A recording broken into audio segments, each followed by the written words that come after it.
Hey guys, it's Kate. Welcome back to the channel. Today I'm sharing 10 pretty easy frugal tips that just feel so good. I hope you're up for that today. Number one is keep what you love. I had the funniest comment the other day, and I realized that this comment is actually not very uncommon when people first hear of frugal living and they think about frugality. The misconception often is that it means going without, but I'm here to share that in my own experience, it's more quite the opposite. It's increasing the things that you love and having less of the things that you don't care about. And so my coworker, I don't really tell everyone right off the bat, "Hi, Kate, nice to meet you. You want to check out my YouTube channel?" It's not usually the first thing out of my mouth. But eventually when I get to know somebody or somebody starts having a conversation and money gets involved or they want to pay off the mortgage sooner or something like that, I go, "Oh, hey, by the way, I have a video on my YouTube channel if you want to check it out." So it kind of works its way into conversations because obviously it's something I think a lot about. But when I shared with her my channel and what it was about, the first thing she said was, "Oh, well, that sounds cool. But if you're going to tell me I can't have my coffee in the morning, then I'm probably not gonna watch." And then there was a pause and then she said, "Or my makeup, because I need both of those." And I was like, "Girl, you can have both. Of course you can. No, that's fine. If you love your coffee and you value your coffee in the morning and that's the thing that makes you so happy, keep your coffee, of course. And if makeup is that thing that makes you feel confident and it's just something that you love getting and it really brings you value, then keep getting the makeup." In my experience, frugal living is all about the choices you make and never deprivation. Never do I ever feel when I'm practicing these frugal living tips and habits, I don't feel without, I actually feel like I have more. That's just the way that it kind of pans out. When I'm only filling my life with the things that I love and that I actually need, it makes my life better every single day, choosing the things that I love and having more of that. The other thing about keeping what you love is that it helps you kind of narrow down what's important and not spend your time, money, and energy on the things that are not important. It makes decisions a lot easier when you know what your priorities are and what you would spend for and what you wouldn't spend for. Number two is make your house a home on the cheap. If you are new to my channel, you might not know that I was living in an apartment for 7 years prior to getting the home that I live in now. It was nothing fancy, but honestly, Caden had no idea that this wasn't the best place to live in the world, because every second he spent in that house, I made that house a home and he felt welcome and he felt happy. Even if we didn't have fancy furniture, elaborate meals, and fancy decor, we didn't have any of that. It was a very, very simple home, but we had everything we needed. We all know that it's not fancy stuff in your house that's going to make your house nice. It's going to be that feeling when you come in. It's how the people in the house make you feel when you walk in. And for me, my priority was always to have Caden feel like this is his home, that this is his sanctuary. And for myself, of course, you want to make your home your sanctuary, but it doesn't have to be filled with expensive things to feel that way.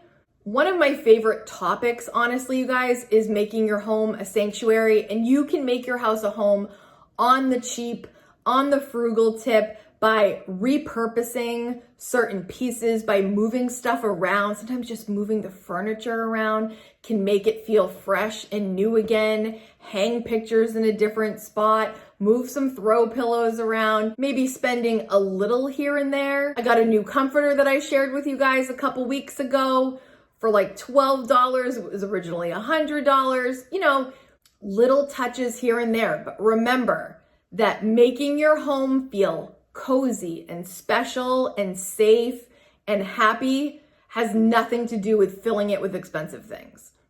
My number 3 frugal feel-good tip is to take care of yourself. What a crazy idea, right? I've really come into this comfort zone in my 40s where I am realizing that I am not an afterthought and I am not on the back burner. I don't need to make myself not a priority. Taking care of yourself is, in my opinion, crucial in living a frugal life. There are obviously many reasons why you need to take care of yourself, and there's the mental health part and the physical health part, but let's just talk about in general. From a financial perspective, if you don't take good care of yourself, it's gonna cost you more money later, and that's just the financial part. And obviously, you guys, there's a lot more to this. But if you don't take part in preventative care, if you don't make that time to go to the dentist and make sure your teeth are clean and fill cavities if you have them, if you don't take that time for your annual physical, if you don't take the time to get that mammogram when you're in that age, when it's time to get mammograms, all these things that are preventative care, if we don't do them proactively, it could end up costing us more money down the road when we're not taking care of ourselves. I'm talking like basic care, physical, dentist, that kind of stuff. Going to your doctor appointments. When you don't feel good, going to see someone. If you mentally don't feel good, going to see a therapist, getting the proper care you need. Taking care of yourself is crucial. And from a financial standpoint, like I'm saying, will save you money in the long run, but it's about more than that. We get this one physical life to live, and why do we want to live it feeling crappy? Take care of yourself. Number 4. This is kind of like a twofer going on here. Number 4 is clean for exercise. We've got to clean the house anyway, right? And I have just also come to realize that as I get older, I don't want to be running marathons. I don't want to be doing super strenuous physical activity, but I realize the importance of moving, right? So last night I was cleaning like a crazy person. I was down on my floors. I was scrubbing the floors. I was cleaning the toilets. I was doing the sinks. And honestly, I was working up a sweat. When I went downstairs to empty the cat litter box, I just kind of like put some hustle into it. And when I came up the stairs, I kind of added some extra arms for jogging. And I know this might sound silly to some, but you can really work up a sweat. Dusting, vacuuming, dishes, all that stuff. So combine 2 things you need to do, exercise and cleaning, and just get your heart rate up a little bit. Might sound simple, but it's effective. Number 5 is create kind of like a home diner atmosphere instead of going out. And I want to add kind of like a little thing to this. I know we think, oh, have people over instead of going out, but I'm going to say a lot of people do lunch and dinner. And dinner, I think, is probably the most intimidating of all. One of my favorite things to do is to do a breakfast gathering. Like one morning, I just invited my mom over for cinnamon rolls and coffee. And I was thinking, why couldn't you do this with a couple other friends? Maybe they've got child coverage with their significant other, or if you both have kids, kids are up and active in the morning and they want to play. What if you just had your girlfriend over for cinnamon rolls and coffee? Do you know how little that costs? Or scrambled eggs and toast and coffee. Notice I keep mentioning coffee because I'm pretty sure somebody's gonna need some coffee in this equation.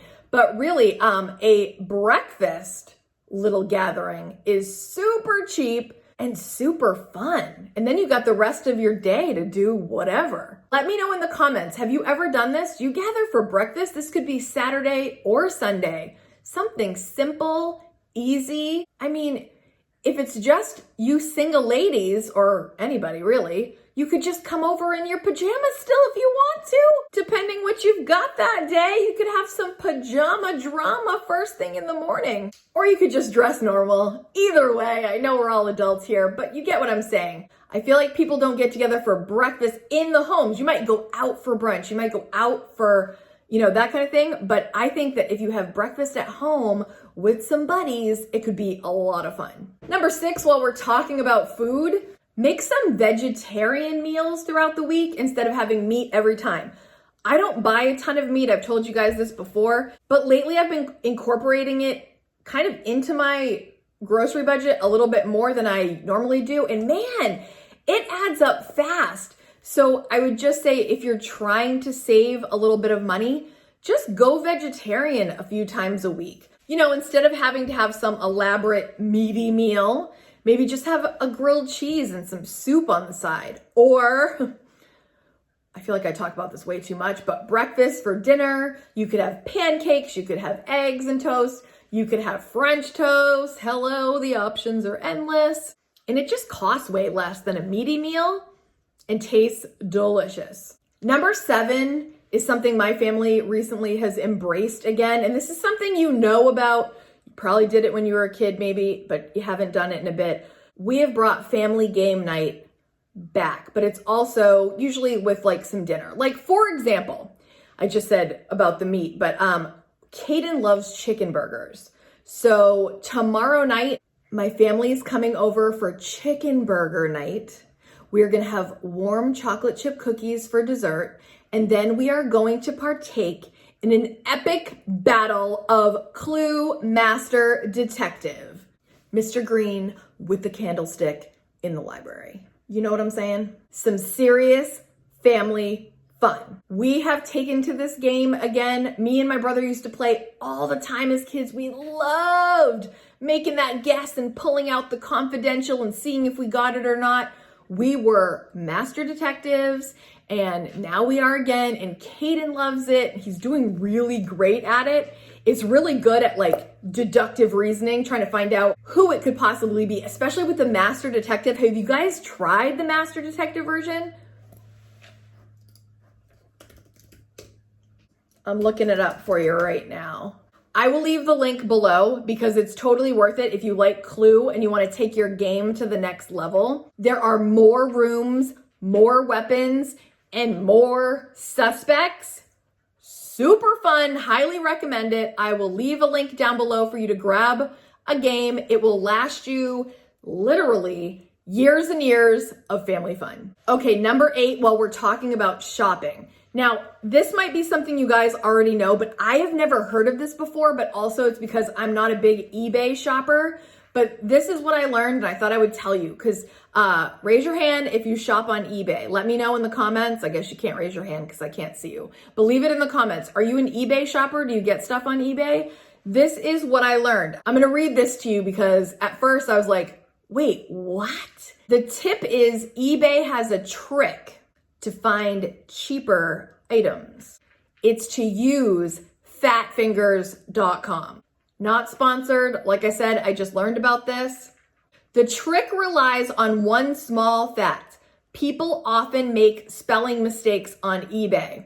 So what happens is they label it spelled wrong. Like say I was selling something from Mary Kay and I put Mary Lay. Fat Fingers lets you know that there's an error there and all the bidding is a lot lower because people aren't looking up Mary Lay, they're looking up Mary Kay, so they don't find it. But there's a whole bunch of stuff that's listed that's spelled incorrectly, so the bidding is really low. So if you can find these deals, because people aren't bidding on it, they don't even know it's there because it's spelled wrong, you might be able to get a hot deal out of that because no one's looking for Mary Lay. I will also leave the link to fatfingers.com if you want to check it out. Number 9, while we're still talking about shopping, is using Pinterest for the holidays. I love going to Pinterest and finding cute ideas to give, especially my coworkers and Kaden's teachers. That is my favorite place because they have all these super cute little things. Like Kaden, for the end of the year last year, I got the teachers candy and they had all these super little cute sayings that you could put on it attached with the candy. Like you give them a box of Starburst and you put a cute little tag that says, I am bursting with appreciation for a teacher like you. We did a bunch of that for his teachers last year, and I just think it's a super frugal way to share your appreciation, but not spend a ton of money. In fact, I will never forget one of my coworkers a couple years ago gave me, in my opinion, like an awesome coworker gift. She gave me a roll of wrapping paper with Scotch tape attached. And it was like, if you need this at the last minute, you know, spread holiday joy with it, whatever. And I was like, I need that. I love that. And in fact, I had run out of paper and that is all I had left. And I was like, this is such a little lifesaver at the last minute. What a great little gift. I'll never forget that. It was small, but it was sweet and useful. The final feel good frugal tip, girl, it's to get enough sleep. This can't be emphasized enough. If you are not getting adequate sleep, the ramifications of this, you will feel probably immediately, but it also will pile up. There are so many bad things associated with lack of sleep, and I just want to encourage you that getting a good night's sleep is not lazy. It's not lack of productivity. In fact, I feel like it is the opposite. You will be able to operate at your optimal level if you get sleep. It restores your body. It restores your mind. Your body needs sleep. And I'm just here to give you permission to get that good night's sleep. And if you are struggling with sleep, take that time to figure out what you need to change to get it. Are you stressed about money? Start a budget. Are you having a hard time in a relationship with someone? Talk it out with them or talk it out with a professional. Is your cat crying all night? Buns?